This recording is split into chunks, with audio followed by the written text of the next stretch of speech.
뭐 잘 지내셨습니까? 네. 우리 수녀님은 감기 끝나시고 또 우리가 지난달 쉬었는데 너무 더웠죠. 너무 더웠고 신기하게도 쳐서 지나니까 조금 좀 선선해지고 아직 덥긴 합니다만 아직 시작기도 하면 좀 하겠습니다. 예. 모두들 건강하시고 몸 건강하시고 마음도 건강하시고 너무 마음 아파하지 마시고 상처받고 성당 다니면서 상처받고 그냥 참 하느님은 지금 뭐 하시는지 좀 못된 사람 처단 좀 하시지. 예. 너무 상처받지 마시고 상처 조금 받아도 이게 나를 성장시키겠지 하시고 감기 걸리면 제일 편한 게 감기 걸리면 어차피 내가 이길 거 이렇게 생각하래요. 예, 어차피 내가 이길 거. 예, 그러면 금방 달아난대요. 저는 한 3주 전쯤에 코로나 걸렸습니다. 코로나 걸렸는데 감기보다도 못하더라고요. 그래서 검사를 왜 했나. 근데 아무튼 잘 이겨내고 그랬습니다. 감기나 코로나 요즘에 뭐 나이 드신 분들 조심하셔야 되겠지만 아무튼 마음 편하게 가지고 했으면 좋겠습니다. 시작기도 하겠습니다. 성부와 성자와 성령의 이름으로. 주님, 저희 구역장 반장 정말로 열심히 또 기쁘게 노력해서 봉사하고 있습니다. 저희 모두 강복하시고 저희가 결점이 많다는 거 당신께서도 이미 아시고 또 그렇기 때문에 도와주심을 또 이끌어 주심을 믿습니다. 오늘 이 시간 당신께서 함께하여 주시고 저희를 또한 인도하여 주소서. 우리 주 그리스도를 통하여 비나이다. 성부와 성자와 성령의 이름으로 아멘. 지금 6번 강의했는데 기억이 나십니까? 예. 안 나야 정상입니다. 예. 기억이 나면 조금 이상한 거예요. 약간 좋은 쪽으로 이상한 겁니다. 예. 기억력이 엄청 좋나 보다 이렇게 생각하세요. 망각의 존재인 인간 까먹지 않으면 큰일 납니다. 좀 기억하면 좋겠지만 아무튼 그렇습니다. 오늘 해야 될 부분은 7과네요. 7과. 7과의 제목은 사제적 공동체인 믿는 이들의 공동체. 2과의 목표를 읽겠습니다. 71페이지 제가 읽어드리겠습니다. 세례로 주님의 자녀가 된 우리는 모두 주님으로부터 3가지 직무, 사제직, 왕직, 예언자직을 받고 주님 말씀에 따라 삶으로써 그 말씀을 증거하는 사도의 삶을 살게 됩니다. 이 과에서 우리가 세례로 받은 직무가 무엇인지에 대해 살펴보고 성품 성사를 통해 직무 사제직을 받은 성직자들과 우리 모두가 어떤 방식으로 함께 걸어갈 수 있는지 성찰하고 나누어 봅시다. 이 과의 목표입니다. 저도 이것을 공부하면서 좀 많은 생각을 하게 됐습니다. 굉장히 단순한 내용이지만 제가 깊이 생각해 보지 못했던 내용들을 오늘 여러분들과 나누고자 합니다. 그 전에 서두로 좀 몇 가지 얘기를 좀 하겠습니다. 우리가 강의 시작할 때 2월 달에 처음 시작했는데 그때 제가 이런 말씀을 드렸습니다. 대전교구의 김용태 신부님이라고 아주 유명한 신부님이 계세요. 저희 인천교구 사제피정을 지도를 해주셨는데 2월에 그때 이런 말씀을 하셨습니다. 교회는 여객선이 아니다.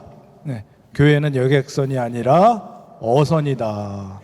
여객선은 승객이 가만히 앉아 있어야 돼. 그래서 여객선에서 우리가 흔히 볼 수 있는 문구는 관계자 외 출입 금지입니다. 승객은 최대한 조용히 앉아 있는 게 선장을 도와주는 일이다. 이 배는 선장이 이끌어 간다. 교회는 여객선이 아니라 어선이다. 어선. 여객선은 사고가 나면 승객들 진정시키고 이제 가만히 좀 앉아 계시라 이렇게 안내를 하겠죠. 어선은 선장이 운전대를 쥐고 있지만 어선에 탄 사람들은 어부들이에요. 어부들. 그물을 던지고 함께 들어올리는 사람들이 어부들. 또 너무 시끄러우니까 파도 소리나 엔진 소리나 이런 소음 때문에 서로 잘 들리지 않아도 눈빛만 봐도 서로 척척 아는 그런 어선이다. 근데 많은 사람들이 교회를 여객선으로 잘못 알고 있다. 그리고 사실 마음도 그래요. 홀로 조용히 왔다가 가만히 앉아 있다가 가고 싶은 그런 곳이 성당 아닌가? 혼자 조용히 성당 댕기면 안 되는가? 여러분들은 됩니다.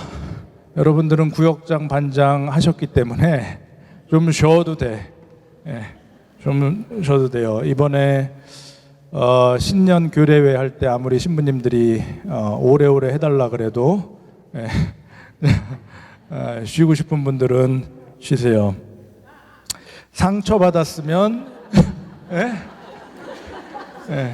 상처받았으면 또 상처받았으면 쉬고 1년이 됐던 10년이 됐던 30년이 됐던 쉬고 하지만 다시 뭐 돌아와야죠. 돌아오긴 돌아와야죠. 이제 쉰다는 게 이제 성당 안 댕긴다는 말은 아니겠죠. 자, 홀로 신앙생활 하고 싶다. 이런 생각 많이들 하실 겁니다. 근데 이 신앙이라는 게 관계거든요. 하느님과 나와의 관계다.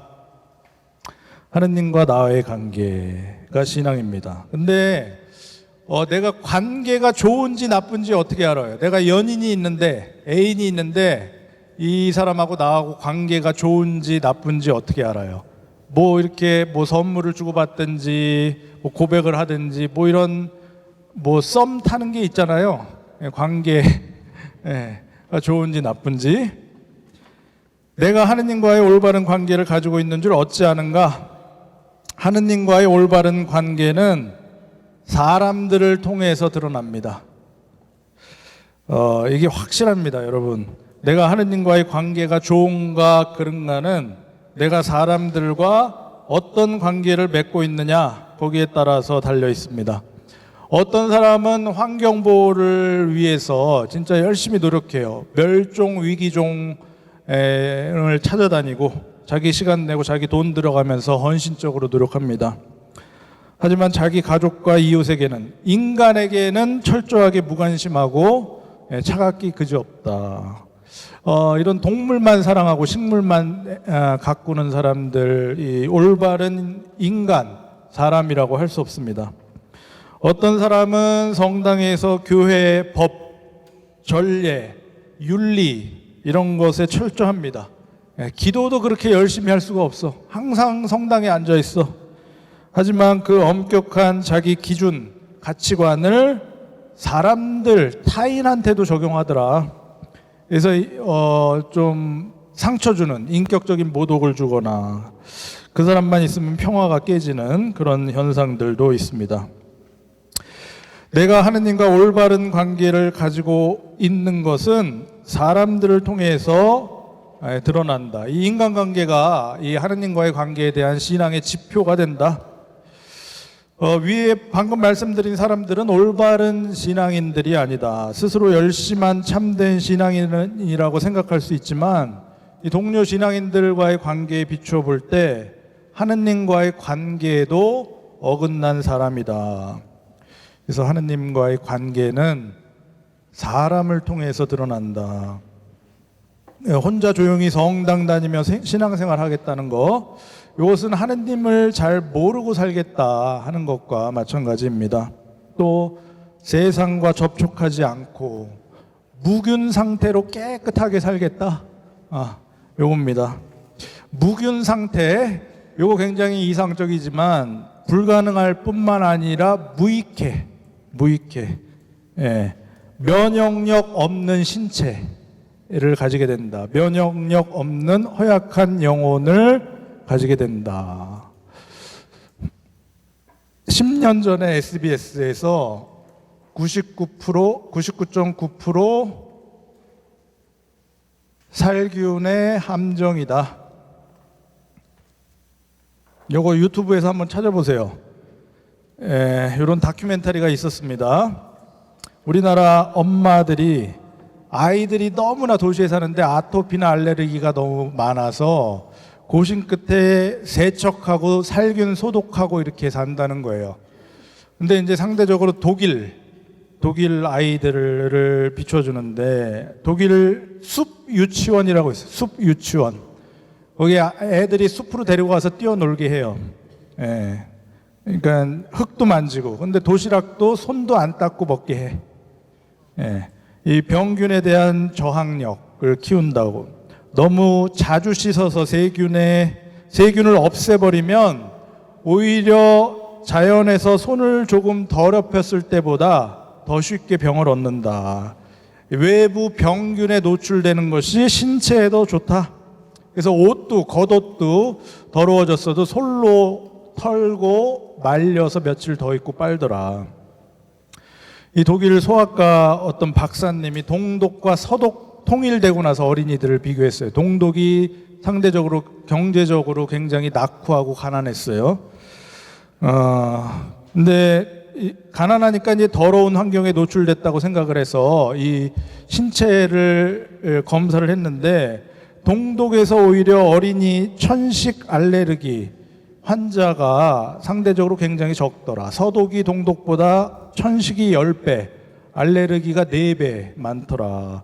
이렇게 깨끗한 환경에서 자란 이 서독 아이들이 왜 이렇게 질환이 많은가? 이게 이제 이 박사가 발견한 게 이 다큐멘터리 얘기입니다. 농장의 먼지였다. 농장 축사에 들어있는 특별한 세균이 아이들의 면역력 체계에 긍정적인 영향을 미쳤다. 동독 아이들에게. 서독은 인간적으로 내 노력으로 너무 깨끗한 99.9% 세균 없는 살균된 곳에서 애를 살게 하려다 보니까. 근데 자꾸 얘기가 딴 데로 가지만 아무튼 좋은 세균에 많이 노출된 아이일수록 천식과 알레르기에 덜 걸린다. 근데 좋은 세균에 노출되려면 나쁜 세균도 만날 수밖에 없는, 그렇습니다. 우리가 코로나 시대에 이미 우리가 다 겪었어요.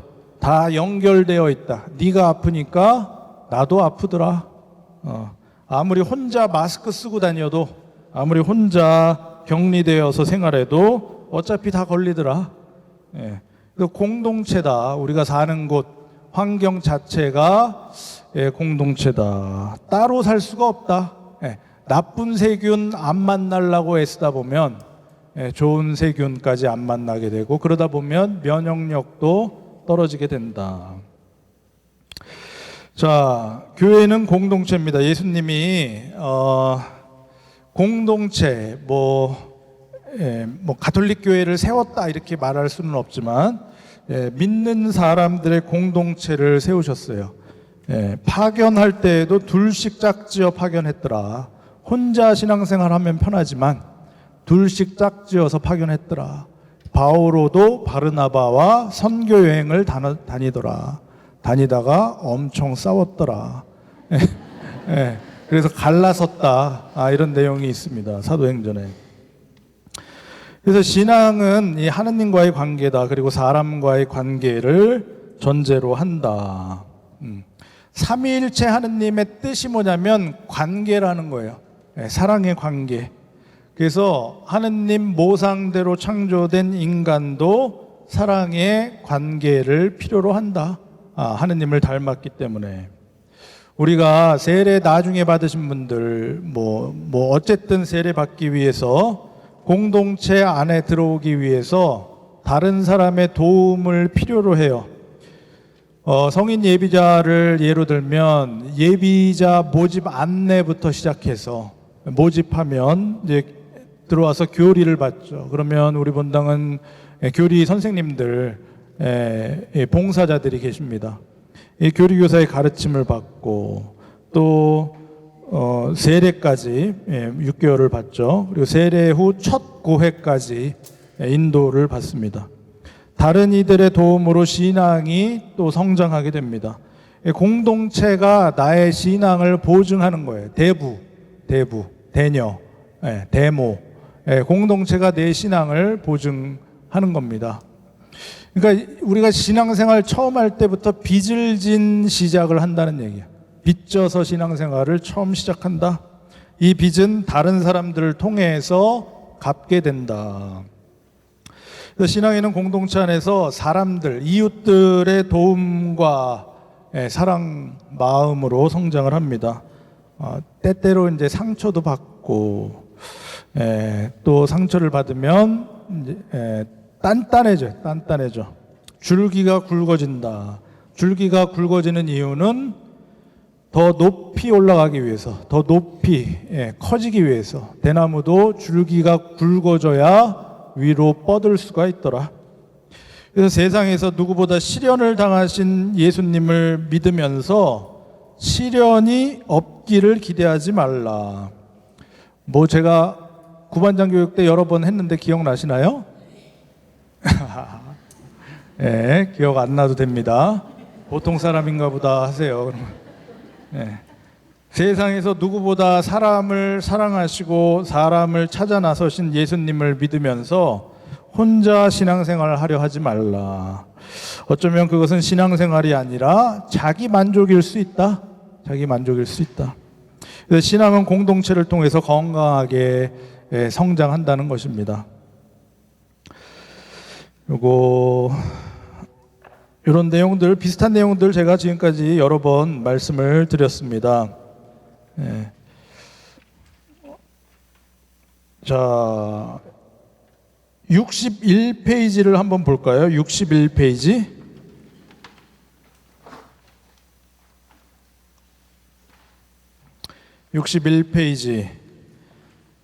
이걸 제가 읽어보겠습니다. 서품되어 목자로 임명되거나 특별한 방식으로 공동체에 봉사하도록 봉헌된 사람들과 나란히 서품되지 않았으나 교회에 특별한 봉사를 할 수 있는 비수품자들의 위치도 교회는 인정하고 있습니다. 또한 우리 평신도들은 저마다 방식으로 그리스도의 사제직, 예언자직, 왕직에 실제로 동참하고 있습니다. 이것을 그리스도인의 삼중 직무라고 합니다. 하느님께서는 교회에게 이 세상에서 성취하도록 맡기신 사명을 각자 삶의 자리에서 실행하도록 소명을 주셨습니다. 즉 우리가 본당 공동체와 소공동체 안에서 또 이웃에게 우리가 가진 능력대로 봉사하고 친교를 나누고 함께 기도하고 찬양하는 모든 것이 주님께서 우리에게 맡기신 소명을 실제로 실천한다는 것을 의미합니다. 우리가 사제직, 왕직, 예언직 들어보셨죠? 예비자 교리할 때 평신도 그리스도인이 세례 받으면서, 평신도뿐만 아니라 성직자도 마찬가지고 세례 받으면서 우리가 기본적으로 우리의 소명이다. 사제직은 무엇이냐? 사제직은 거룩하게 하는 거죠. 하늘과 땅을 잇는 역할. 그래서 기도하는 거. 예언직은 선포하는 것입니다. 뭐 미래를 예측하고 이런 것이 아닙니다. 선포하는 거. 세상에 그리스도의 복음을 전하는 것이 예언직입니다. 그리고 왕직은 봉사직입니다. 봉사직. 요 차례대로 설명을 드리면서 오늘 주제는 보편 사제직에 대한 주제, 이것을 좀 나중에 설명해 드리겠습니다. 그래서 예수님처럼 예수님이 세 가지 직무를 가지고 계셨어요. 사제직, 왕직, 예언직. 그런 것처럼 교회의 구성원 모두 이런 예수님의 직무에 다 함께 참여한다. 예수님을 닮아서 참여한다. 예수님이 예언직부터 한번 볼까요? 예수님은 예언자이시다. 구약의 예언자들이 책에는 없습니다. 그냥 편히 들으시면 되겠습니다. 구약의 예언자들이 하느님 말씀을 받아서 선포했듯이 예수님께서는 하느님 나라의 복음, 기쁜 소식을 선포하셨다.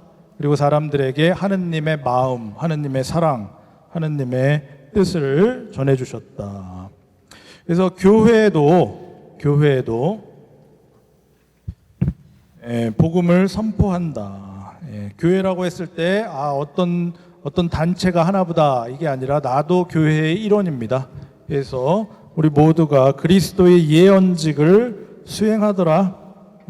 그리스도의 복음을 삶에서, 그러니까 가정과 사회에서 하느님 뜻을 전합니다. 또 세상의 가치관과 복음이 충돌할 때 세상의 사고방식을 거부함으로써 예언직을 수행합니다. 또 예수님은 왕이셨다.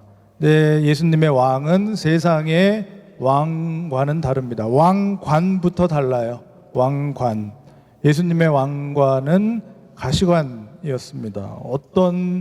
역사적으로 어떤 왕이 가시관을 썼을까? 안 썼을 것 같은데요. 가시관 예수님 쓰셨습니다. 루카복음 22장에 보면 지도자는 섬기는 사람이 되어야 한다. 나는 섬기는 사람으로 너희 가운데 있다. 이런 말씀 하셨습니다. 예수님이 제자들 발을 몸소 씻겨주심으로써 섬기는 왕직의 모범을 보여주셨다.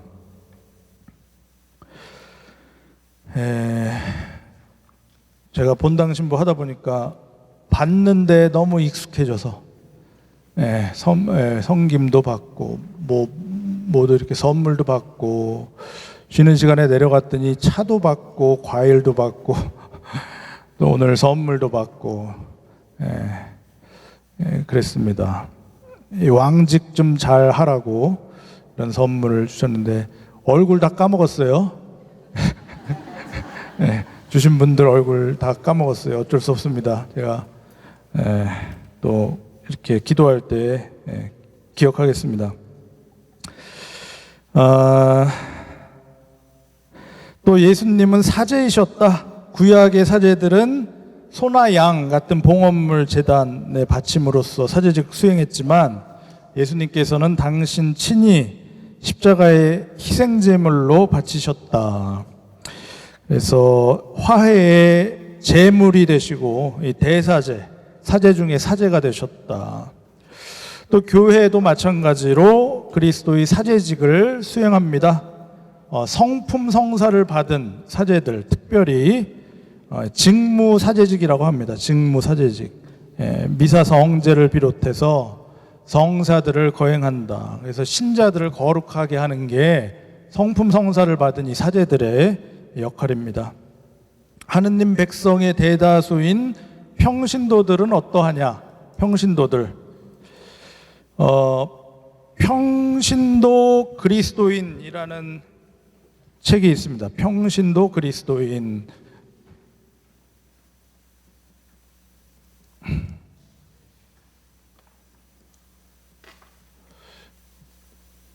이 요한 바오로 2세께서 1980년대에 이 제2차 바티칸 공의회의 정신을 다시 살려서 평신도들에게 하시는 말씀입니다. 그것을 읽어드리겠습니다. 평신도들이 사제적 사명에 참여하고 있습니다. 이렇게 14항에 이렇게 말씀하십니다.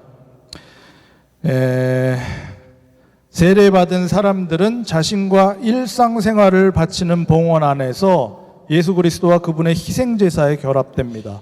세례받은 모든 사람들 일상생활을 바치는 봉헌 안에서 예수님의 희생제사에 결합된대요.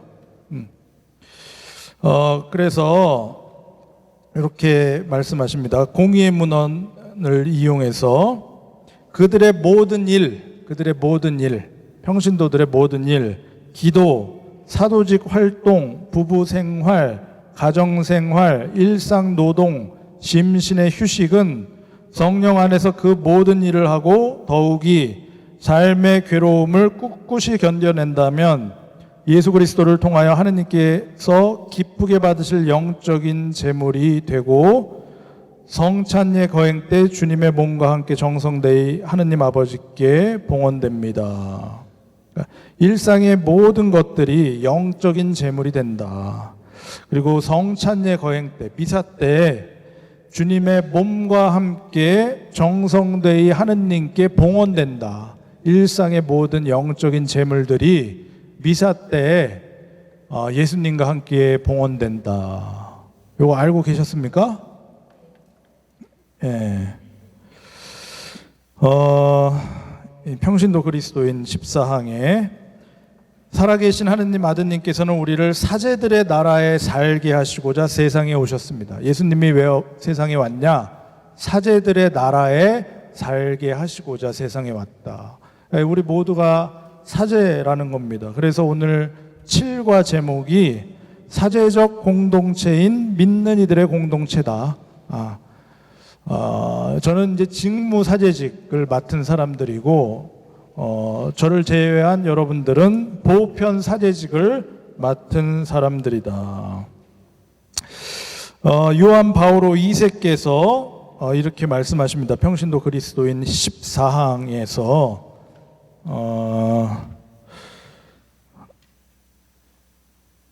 모든 평신도를 초대한대요. 이 제2차 바티칸 공의의 정신을 살려서 우리가 사제적, 예언자적, 왕적 존엄성을 살리기 위해서 여러분들이 좀 깨달았으면 좋겠다. 이런 마음에서 교황님이 이런 이 권고인데 평신도 그리스도인 이 책을 쓰셨습니다. 제2차 바티칸 공의회 많이 들어보셨죠?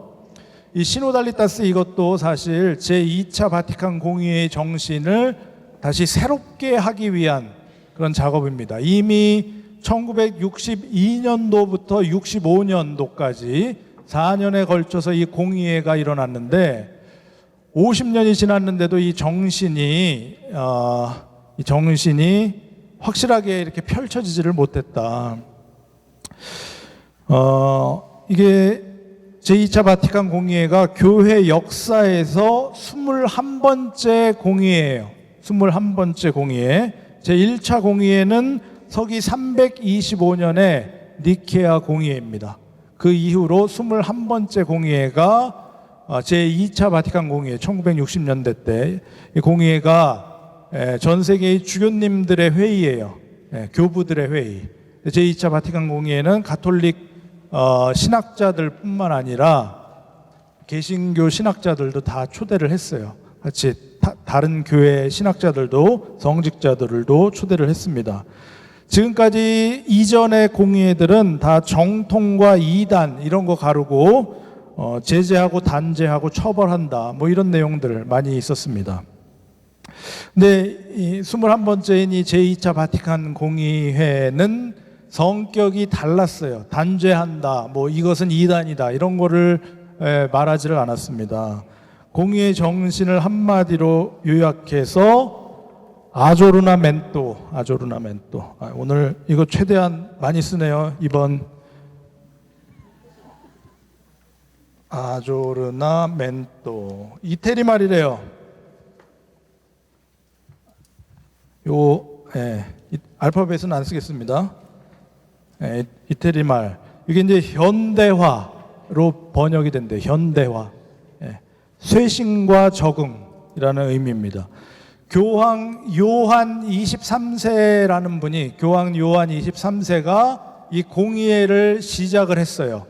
시작을 하면서 이 공의회의 상징적인 단어 중에 하나가 제일 중요한 단어가 아조르나멘토입니다. 현대화.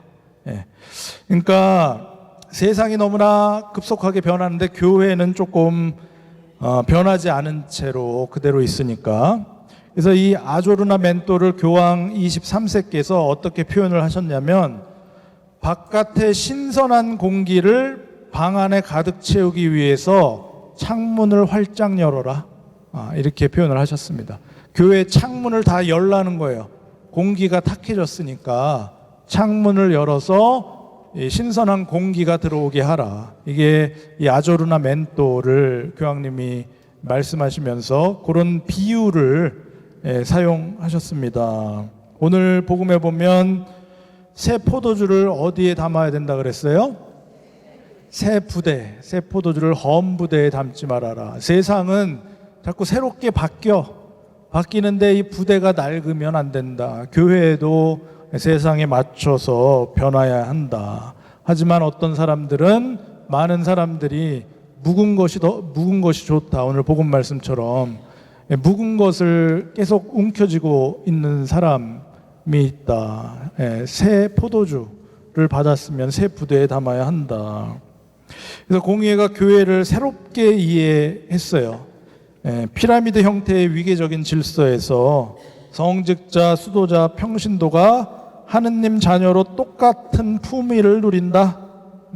친교의 공동체로 이해를 했습니다. 이게 그래서 바티칸 공의회가 굉장히 획기적이고 좀 다른 공의회였습니다. 또 세상도 새롭게 이해했더라. 세상이 악이고 교회는 선. 지금까지 이해를 했다면 그것이 아니더라. 세상은 담을 쌓을 부정적 대상이 아니다. 세상 나름대로의 질서를 가지고 있고, 비록 그 질서가 올바르지 않을 때가 많지만 현세 질서를 하느님 뜻에 맞게 개선하는 것이 교회의 역할이다. 또 다른 교회, 다른 종교에 대한 입장도 변했습니다. 예수 천국 불신 지옥, 아주 극단적으로 말하면 그랬다면 다른 종교에도 하느님께서 아시는 방법으로 구원의 길은 이제 열려 있다. 그리고 평신도에 대한 의미도 새롭게 이해를 했습니다. 평신도, 현세 질서를 개선하는 누룩과 같은 존재, 세속에 살면서, 지난번에 평신도 말씀드릴 때 평신도의 특징이 현세성이다, 이런 말씀 드렸습니다. 현세성, 나쁜 의미가 아니라 실제로 삶에서 실천하는, 천국 가기 딱 좋은 존재다, 이런 말씀 드렸습니다. 평신도가 아무리 많다고 해서 숫자에 속지 말아라. 이 평신도의 가치, 존엄, 품위를 깨닫고 살아야 된다, 이런 말씀 드렸습니다. 또 전례도 바뀌었죠. 전례, 능동적인 참여. 사제가 신자 보면서 이렇게 주님께서 여러분과 함께 이렇게 하면서 마주 보면서 하는 전례가 공의회 이후로 생긴 겁니다. 공의회 이전에는 라틴어로 말을 했어요. 라틴어로 말을 했는데 그래서 신자분들이 뭘 알겠어요, 라틴어를. 특히 동양 한국 사람이 어떻게 알겠어요. 그냥 외워서 하는 거죠. 외워서 하고 미사 때 묵주기도 하고 그렇게 했던 겁니다. 근데 이제 바티칸 공의회 이후로 전례 개혁이 되면서 모국어로 전례 미사를 할 수 있게, 사제가 여러분들을 보면서 할 수 있게. 아무튼 이렇습니다. 이 바티칸 공의회가 굉장히 중요하다. 이 강생의 원리, 예수님께서 세상으로 오셨잖아요. 세상에 함께 사셨잖아요. 그런 것처럼 교회에도 이 강생의 원리, 세상 속으로 들어가야 된다. 그래서 어떤 신학자는 우리 제2차 바티칸 공의회를 21번째라고 그랬잖아요. 21세기를 위한 21번째 공의회다. 21세기를 위한 21번째 공의회다. 그래서 이 정신이 굉장히 중요하다. 제2차 바티칸 공의회.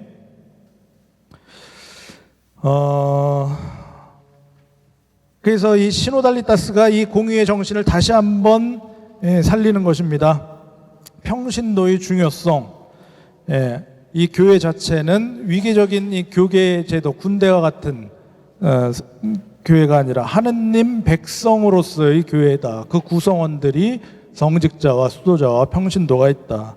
이 하느님 백성을 떠받들고 있는 대들보가 바로 보편사제직이다. 보편사제직. 보편사제직은 평신도만이 아니라 성직자와 수도자를 포함해서 모든 그리스도인이 세례 성사를 통해서 받습니다. 보편사제직을 받습니다. 최현순 교수님의 이 조그만 책 시노달리타스 누가 선물로 주셔서 제가 요약을 좀 했습니다.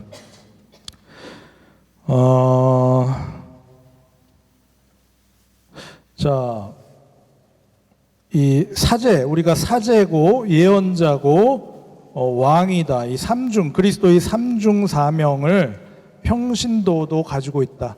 세례를 통해서 우리가 부여받고 견진성사로 더 발전한다. 그리고 성체성사로 실현이 됩니다. 그래서 베드로 사도도 이렇게 말합니다. 우리가 선택된 결례고 임금의 사제단이다. 거룩한 민족이다. 또 아우구스토 성인 우리가 모두 그리스도인이듯이 우리 모두 사제들이다.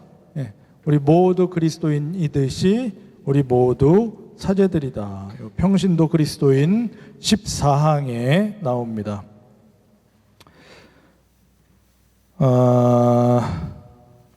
그래서 세례받은 사람들 모두 보편 사제직을 가지고 예수님처럼 당신의 사제직을 수행한다. 예수님은 순환과 죽음, 부활에 걸쳐서 사제직에 참여하셨고 우리 백성들, 우리들은 모든 활동 안에서 우리의 모든 삶 안에서 하느님께 영적 제물을 바치고 영적 제물을 바친다. 이게 어떻게 바치나? 아까 읽어드렸습니다. 다시 한번 읽어드릴 건데 3번 읽어드릴 건데 이제 2번째 읽어드리는 거예요. 그들의 모든 일, 기도, 사도직 활동, 부부생활, 가정생활, 일상노동, 심신의 휴식은 성령 안에서 그 모든 일을 하고 더욱이 삶의 괴로움을 꿋꿋이 견뎌낸다면 예수 그리스도를 통해 하느님께서 기쁘게 받으실 영적인 제물이 된다. 영적인 제물이 되고요. 또 성찬예 거행 때 주님의 몸과 함께 정성되이 하느님 아버지께 봉헌된다. 봉헌된다. 영적 제물이 일상에서 이루어집니다. 영적 제물이 일상에서 이루어져요. 보편 사제직은 일상 삶에서 이루어진다. 또 그것은 영적 제물로 바쳐지는데 성령을 통하여 가능합니다.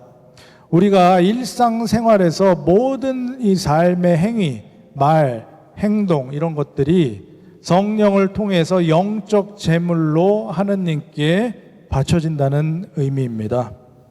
우리가 구약 성서를 보면 어떤 제물이 하느님께 받아들여지는 것은 하늘에서 내려오는 불 때문에 그래요. 번제물.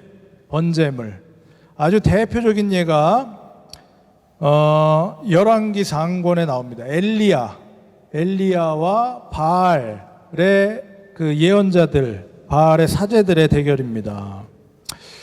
엘리야는 이제 북이스라엘에서 엘리야 혼자 남았어요. 하느님의 예언자는. 이스라엘 민족들이 다 이방 신을 섬겼기 때문에 주님의 예언자는 혼자 남았어요. 반면에 바알의 사제들은 450명이 있었습니다. 그래서 엘리야가 북이스라엘의 왕인 아합 왕에게 말합니다. 언제까지 양다리를 걸치고 절뚝거릴 작정입니까?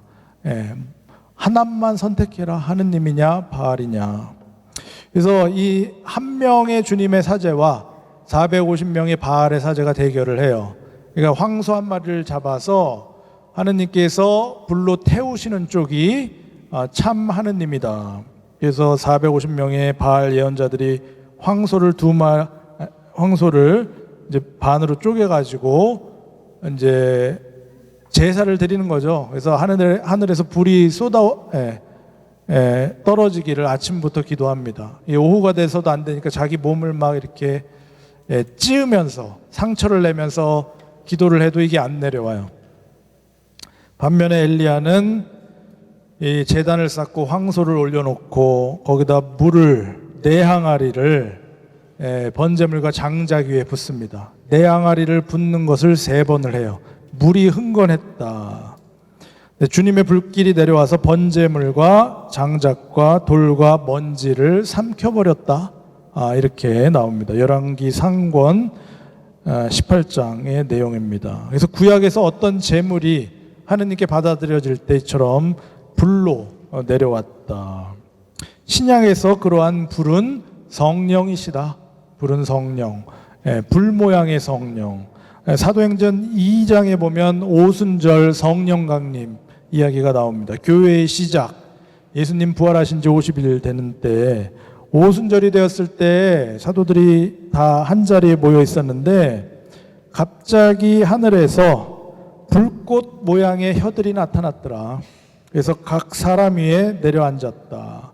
그러자 그들은 모두 성령으로 가득 차게 되었다. 이런 말씀이 있습니다. 신약에서 이 불이 바로 성령이시다. 우리가 미사 때 이양식 사제가 이렇게 읽어요. 성령의 힘으로 이 예물을 거룩하게 하시어 우리 주 예수 그리스도의 몸과 피가 되게 하소서. 다른 게 아니라 성령의 힘으로. 또 오늘 미사 때 예물 기도라고 있습니다. 중간에 사제가 바치는 예물 기도. 주님, 저희가 드리는 예물을 거룩하게 하시고 이 제사로 거행하는 구원의 신비가 성령의 힘으로 이루어지게 하소서. 이렇게 기도했어요. 오늘. 이 구원의 신비가 다른 힘이 아니라 성령의 힘으로 이루어지게 하소서. 그러면서 사제는 이렇게 성찬예 때 두 손을 펼쳐서 이 성체 제병 위에 이렇게 펼쳐서 빵을 굽는 겁니다. 그래서 저는 기도할 때, 성체조배할 때 내가 만든 예수님 이렇게 기도해요. 있지만 성령께서 거룩하게 하셨다, 이런 의미입니다. 아무튼 그런 것처럼 우리 그리스도인의 모든 활동, 기도, 사도직 활동, 가정생활, 노동, 휴식 등이 성령 안에서 이루어질 때 그 모든 것이 영적 재물이 될 수 있다. 이것을 여러분들이 아셔야 돼요. 토빗기, 구약성서 토빗기를 보면 8장에 토빗의 아들 토비아가 첫날 밤을 보낼 때도 기도합니다. 첫날 밤을 보낼 때도 이미 이 신부가 이미 토비아 이전에 7 남편이 있었어요. 7 남편이 있었는데 첫날 밤에 다 죽어버렸어. 근데 토빗이 이제 8번째 사위가 된 거예요, 남편이. 그래서 첫날 밤에 죽을지도 모르는데 이렇게 기도합니다. 여보 일어나구려. 우리 주님께 기도하며 우리에게 자비와 구원을 베풀어 주십사고 간청합시다. 저희 조상들의 하느님 찬미 받으소서. 이제 저는 욕정이 아니라 진실한 마음으로 저의 이 친족 누이를 아내로 맞아드립니다. 저와 이 여자가 자비를 얻어 함께 해로하도록 허락해 주십시오. 그들은 아멘 아멘 하고 말하였다. 그러고 나서 그날 밤 잠을 잤다. 자고 일어났더니 이제 신부의 아버지가 얘도 죽었거니 하고 일찍 일어나서 봤더니 살아있는 거죠, 멀쩡하게. 그러니까 제가 드리고 싶은 말씀은 모든 일들, 인간이 하는 모든 일들이 성령 안에서 이루어질 때, 기도하면서 할 때 말하자면 영적인 재물이 된다. 영적인 재물이 된다 하는 것입니다. 우리 교구장님이 모든 모임 전에 15분 성체조배하라, 이런 말씀 하셨습니다. 여러분들 모든 모임 전에 15분 진짜 성체조배하고 모임에 들어가면 이것도 영적인 재물이 되는 것입니다.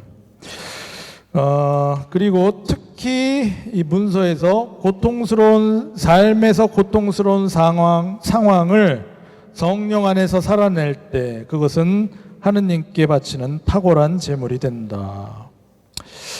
그래서 이 고통도 마찬가지로, 고통도 그냥 왜 이럴까 고통하지만 기도할 때 어차피 결과는 달라지지 않지만 기도하면서 고통을 감내할 때 이것도 영적인 재물이 된다.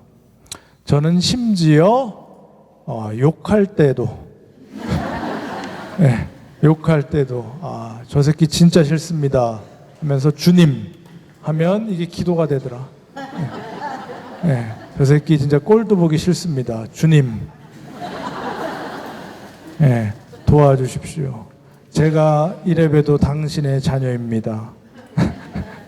이렇게 하면 욕도 기도가 되더라. 그렇습니다. 그래서 영적 재물이 되지 못하는 삶의 순간은 없다. 순간은 죄는 안 될 거다. 최현승 교수님이 뭐 이렇게 표현했지만 죄 뒤에 우리가 하는 통회도 영적인 재물이 된다. 어떤 사부님이라는 만화가 있습니다. 사부님. 어린이들이 보는 만화, 제가 신학생 때 즐겨봤던 만화인데 어떤 덕망이 높은 수도원장이 이제 단식 중이었어요. 아주 길게 단식을 하고 있죠. 근데 단식이 끝나지도 않았는데 중간에 갑자기 오랜 친구인 수사님이 찾아왔어요. 그래서 너무나 반갑고 그래서 식사 때 먹을 것을 꺼내서 함께 먹었습니다.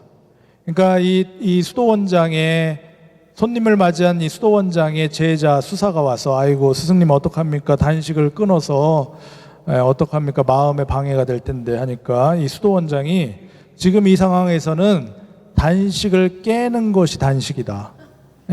단식을 깨는 것이 단식이다. 이런 뉘앙스로 말했습니다. 우리가 봤을 때는 얼마나 좋을까? 뭐 할 수도 있지만 이분은 이제 단식이 정말로 기도죠. 기도를 방해하는 거죠. 하지만 이때는 단식이다. 저는 부재 때 참 이렇게 어떤 친구가 다가와서 말 좀 하려고 그러는데 제가 별로 좋아하지도 않고 그래서 묵주기도 하고 있었는데 나 묵주기도 한다 이렇게 보냈거든요. 차라리 묵주기도를 끊고 대화를 하는 게 성모님이 더 기뻐하지 않겠어요? 예? 어떤 신부님이 산티아고 길을 걸었습니다. 어떤 신부님이 실제 있었던 일인데 제가 들은 얘기 산티아고 길을 걸었어요. 근데 이 신부님은 운동도 좋아하고 체력도 좋고 완주를 목표로 이 성취하는 것을 목표로 걸었는데 같이 간 신부님이 있었어요. 친구 신부님이 몸이 조금 약했어. 같이 걷다 보니까 힘들 때 쉬고 또 더 이상 못 가겠다 하면 버스도 같이 타고 그랬어요. 그래서 이 신부님이 목표를 바꿨어. 완주하는 것에서 성취하는 것에서 끝까지 이 동료 신부님과 함께 하는 걸로 바꿨어요. 그러니까 어떻게 보면 완주를 걸어서 못한 겁니다. 그냥 대중교통 타고 쉴 때 쉬고 길에서 같이 미사하면서 그랬습니다.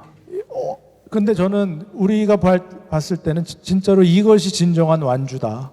이것이 진정한 완주다. 하느님께 기도하면서 봉헌한다면 이게 진짜 거룩한 예물이 된다는 것입니다. 하느님께서 어떤 것을 기뻐하실까?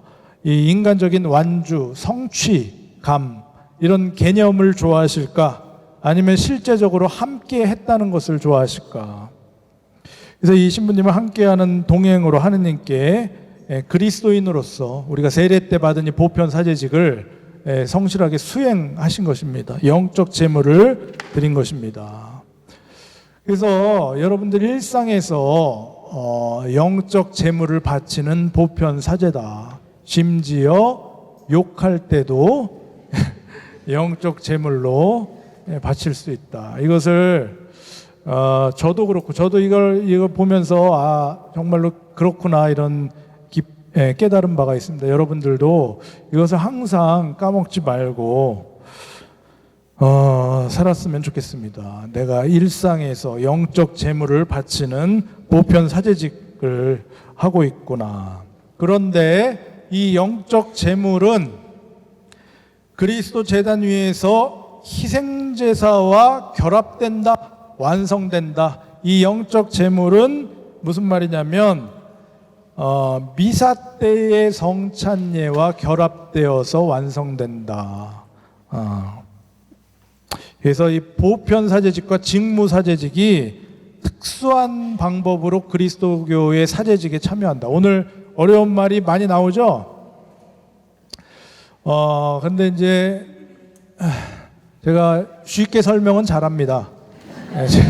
제가 쉬운 것밖에 모르기 때문에 제가 설명하는 거는 쉬운 거예요. 이제 이 글 자체는 약간 어려워도 이게 무슨 얘기냐면 영적 제물을 우리가 일상에서 바칠 수 있다. 근데 이 제물 자체는 미사 때 그리스도의 희생 제사에 결합된다. 그래서 그리스도와 함께 하느님께 바쳐진다. 네, 굉장히 어려워 보이지만 간단합니다. 우리의 보편 사제직이 사제의 이 직무 사제직과 미사 때 결합돼서 완성된다 하는 겁니다. 그러니까 우리가 미사 때 봉헌하는 것은 빵과 포도주 아니면 주일 헌금뿐만이 아니라 우리의 일상에서 우리가 바치는 영적 제물이 이 미사 때에 함께 바쳐진다. 그럼으로써 완성된다 하는 것입니다. 그러니까 우리가 어떻게 해야 돼?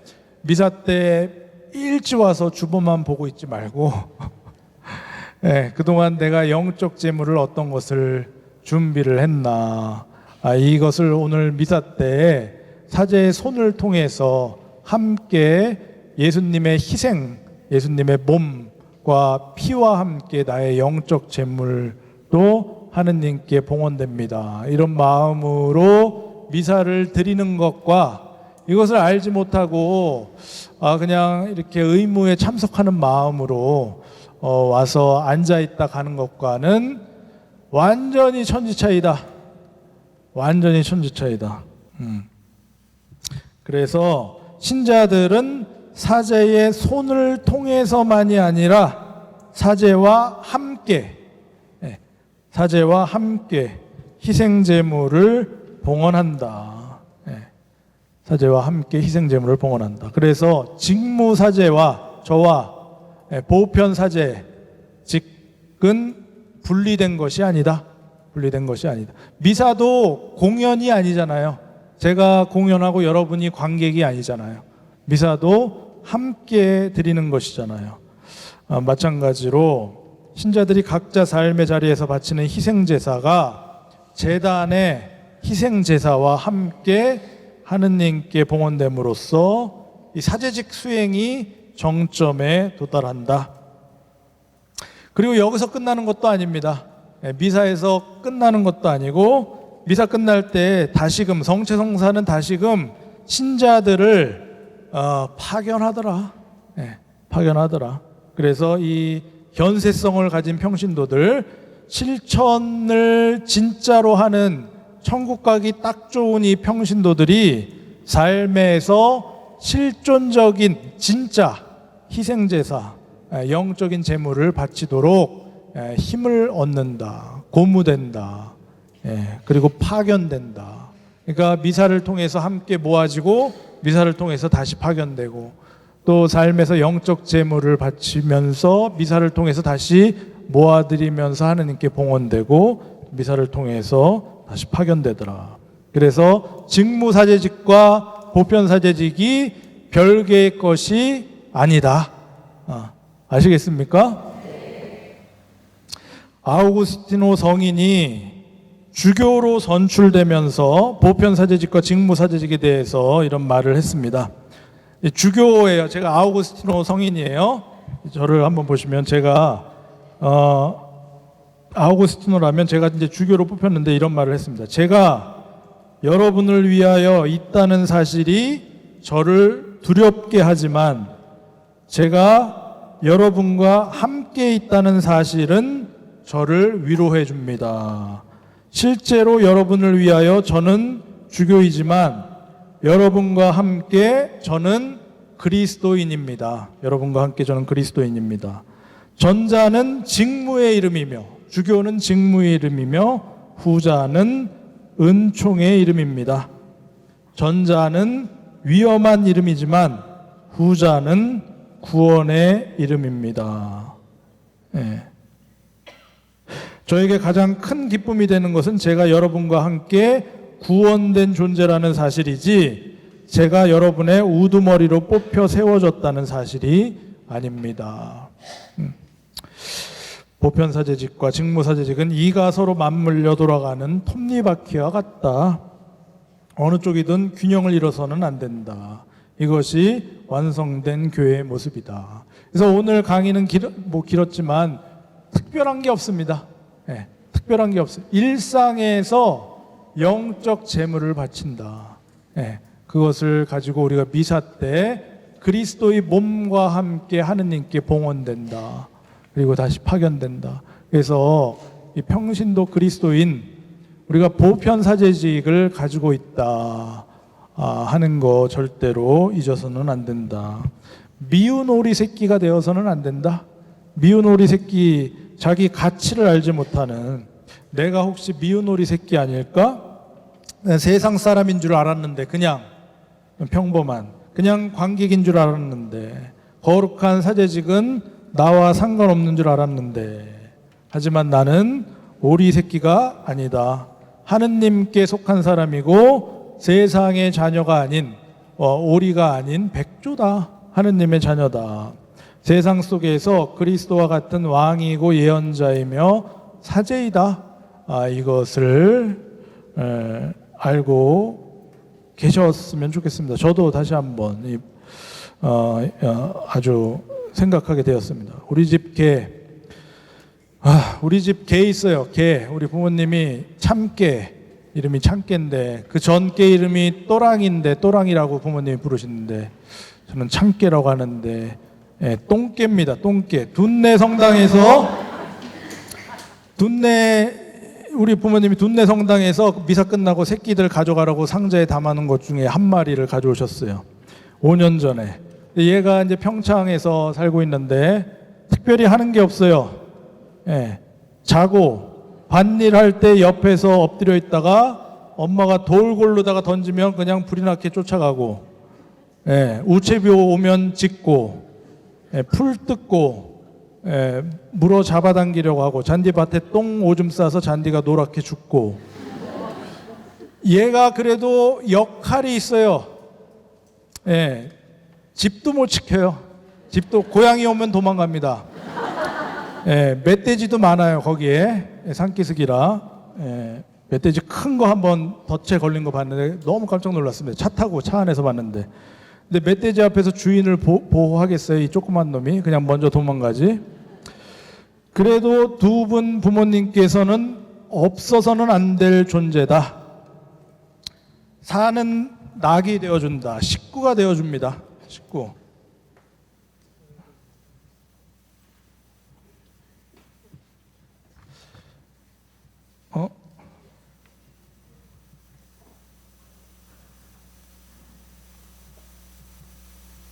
아이고, 이거 어떻게 해야지? 잠깐만요. 사진 한 장 보여드리려고 제가 가져왔는데,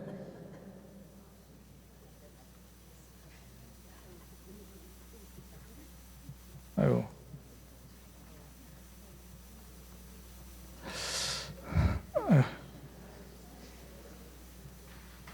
이런 거 어떻게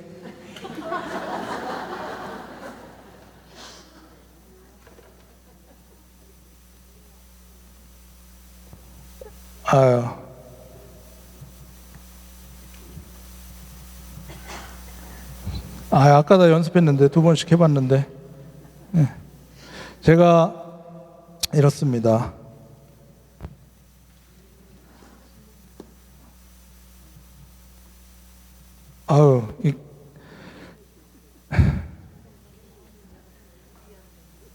이렇게 하면 나와야 되는데, 이따가 끝나면 개새끼 사진 하나 보여드리려다가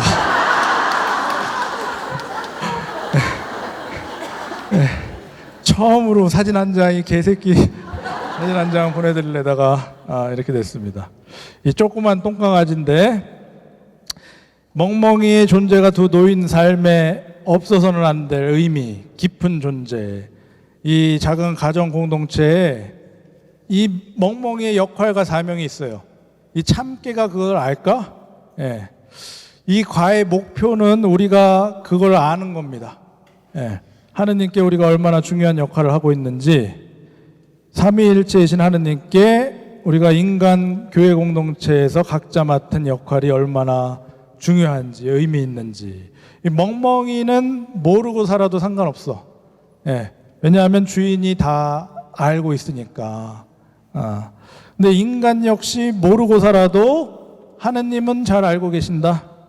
하지만 인간은 다르다. 인간은 스스로 알고 사는 것과 모르고 사는 것은 천지 차이다. 의미를 알고 봉사하는 것과 의미를 모르고 봉사하는 것. 일상에서 나의 모든 삶이 아주 사소한 것까지도 하느님께 바치는 영적 제물이 될 수 있구나. 내가 보편 사제직을 삶에서 수행할 수 있구나. 나의 모든 삶의 이 영적 제물을 미사 때 사제와 일치되어서 하느님께 봉헌할 수 있구나. 이것을 깨닫고 신앙생활 하는 거, 이게 굉장히 중요하다. 중요하다. 제가 2년 전에 안식년을 했어요. 안식년을 했는데, 며칠 전에 이제 재교육이라는 게 생겨서 한 이틀 정도 재교육을 다녀왔습니다. 원장 신부님의 말씀 짧은 강의 듣고 이제 한 전국에서 몇 명 안 왔어요. 8명 오셨는데 다 본당 신부님 하시더라고요. 다 본당 신부님인데 우리가 모이면 무슨 얘기 했을까요? 첫째 날에 여러분들 욕을 하더라. 욕을 하더라. 둘째 날 오전에는 수녀님들 욕을 하더라. 둘째 날 오후에는 교구청 욕을 하더라. 저는 듣기만 했습니다. 인천교구 신부는 듣기만 했습니다. 아무튼 2년 만에 이 사람들을 만났어요. 3개월 같이 살다가 만났어요. 근데 이상하게 어저께 본 사람 또 본 느낌이 드는 거예요. 익숙한 장소. 원장 신부님도 알고 두 수녀님들 계신데 이분들도 다 알고 직원분들도 익숙하고 오랜만에 이 동료 신부님들 그분들의 말투나 성향이나 예전에 해주셨던 이야기나 함께 듣던 음악들 또 미사하고 성물도 할 때의 분위기 또 밥 먹을 때 이 뷔페식이 이 밥통 접시 노인 접시까지 다 어저께 왔던 어저께 사용하던 어저께 만난 사람들과 함께 있는 익숙함 되게 시간이 신비롭습니다. 그래서 어저께 제가 강론 때 이런 말씀을 드렸어요. 천국이 뭘까? 천국 우리가 어쩔 수 없이 시간과 공간 속에 살기 때문에 천국을 공간으로 이해할 수밖에 없는데 공간으로 이해한다면 천국은 어떤 곳일까? 천국은 익숙한 곳이다. 익숙한 곳이다. 우리 모두 죽으면 천국 간다고 생각을 이제 해요. 공간적으로. 처음 가보는 곳이지만 천국에 가면 아마도 왔던 것 같이 익숙하고 친절할 것이다. 친숙할 것이다. 사람들도 매번 봉사 때 만났던 그 사람이더라. 천국 가면 다 아는 사람이래요. 매번 봉사 때 만났던 그 사람. 함께 울던 사람, 복음적인 가난으로 고생하던 사람, 세상 불의에 아파하던 사람, 주님 뜻대로 살면서 함께 고생한 사람들 다 있는 겁니다. 마태복음 6장에 보물을 하늘에 쌓아라. 땅에서는 좀과 도둑들이 있다. 하늘은 그렇지 않다. 그래서 어제 복음 보면 루카복음 5장에 부르심을 받은 어부들이 모든 것을 버리고 예수님을 따랐다. 이런 말씀. 모든 것을 버렸다. 모든 것을 버린 그것들이 바로 하늘에 있을 것이다. 하늘에. 하늘을 위해 모든 것을 봉헌했기 때문에 천국이 친숙한 겁니다. 왜냐하면 자기가 봉헌한 것이 거기 다 있는 거야. 시간과 물질과 정신과 사랑, 예수님 얼굴도 다 처음 봤는데도 아는 얼굴인 거야. 왜냐하면 보잘것없는 이들, 내가 자주 만났던 그 얼굴이 미사 때 봤던 그 얼굴이 바로 예수님 얼굴이니까. 그래서 그리스도인이 일상에서 모든 것을 영적 제물로 바쳤다면 모두가 사제로서 일상에서 묵묵히 바친 그 영적 제물들이 그대로 천국에서 나를 기다리고 있더라. 그래서 처음 가보는 곳이지만 잘 아는 곳이 바로 천국이다. 천국이다.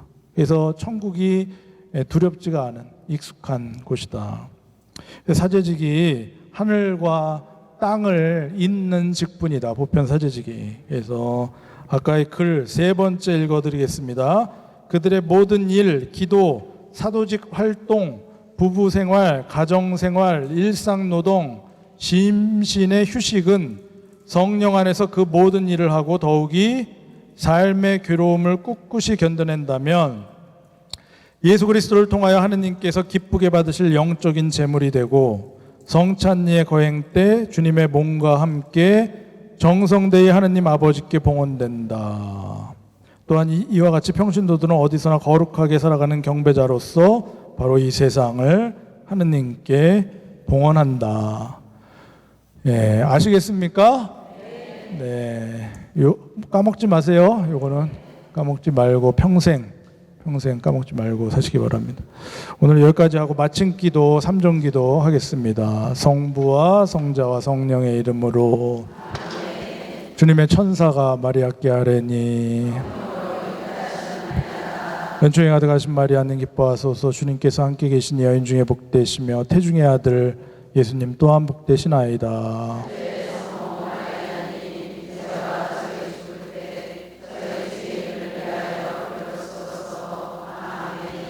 주님의 종이오니 은총이 가득하신 마리아는 기뻐하소서. 주님께서 함께 계시니 여인 중에 복되시며 태중의 아들 예수님 또한 복되시나이다.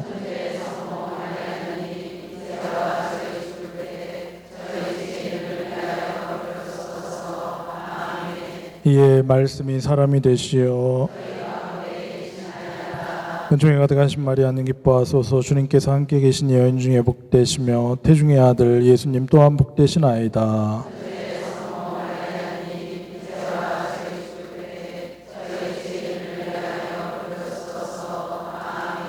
천주의 성모님 저희를 위하여 빌어주시어. 기도합시다. 천사의 아뢰므로 성자께서 사람이 되심을 알았으니 성자의 순환과 십자가로 부활의 영광에 이르는 총 저희에게 내려주소서. 우리 주 그리스도를 통하여 비나이다. 아멘. 성부와 성자 성령의 이름으로 아멘. 네, 수고하셨습니다.